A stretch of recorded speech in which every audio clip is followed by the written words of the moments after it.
अस्सलाम वालेकुम, this is Tahira Shahid, I am an executive coach. कभी कभी ऐसा होता है कि एक ही वक्त में बहुत सारे प्रॉब्लम्स हमारे ऊपर आ जाते हैं।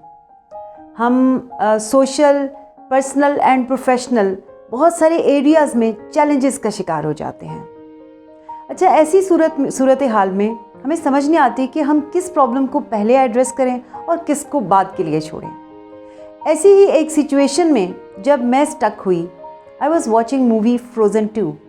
बच्चों की मूवी है, लेकिन मैं देख रही थी और उसमें एक ऐसा डायलॉग आया जिसने मेरा माइंड सेट चेंज कर दिया एंड आई थॉट कि ये मैं आपके साथ भी शेयर करूँ। वो डायलॉग ये था, I was watching movie and I was sitting and I was thinking कि कौन सा प्रॉब्लम कैसे सॉल्व किया जाए, क्या करूँ, कैसे करूँ, कौन सी वाली चीज़ को हैंडल करूँ, कौन सी चीज़ को छोड़ दूँ।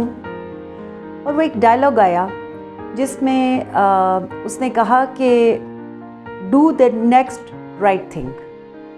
It really touched me, it's such a beautiful line and I decided to do the same.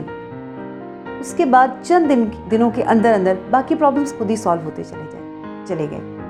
होता ये है कि हम अपनी एनर्जीज़ को बिला वजह ज़ाया कर रहे होते हैं। प्रॉब्लम्स ने सॉल्व हो जाना होता है जब हम उसके लिए कोशिश कर रहे होते हैं और टाइम बजाते खुद प्रॉब्लम्स के सलूशन के लिए कुछ ना कुछ कर रहा होता है। तो ऐसी सूरत हाल में ज़रूरत सिर्फ इस बात की है कि हम अपनी एनर्जीज़ को सेव करके रखें और हम सिर्फ ये करें कि जो भी अगली चीज़, जो अगला काम, जो भी अगला इशू हमारे सामने आता है उसको हम राइट तरीके से एड्रेस करें और सॉल्व करने की कोशिश करें।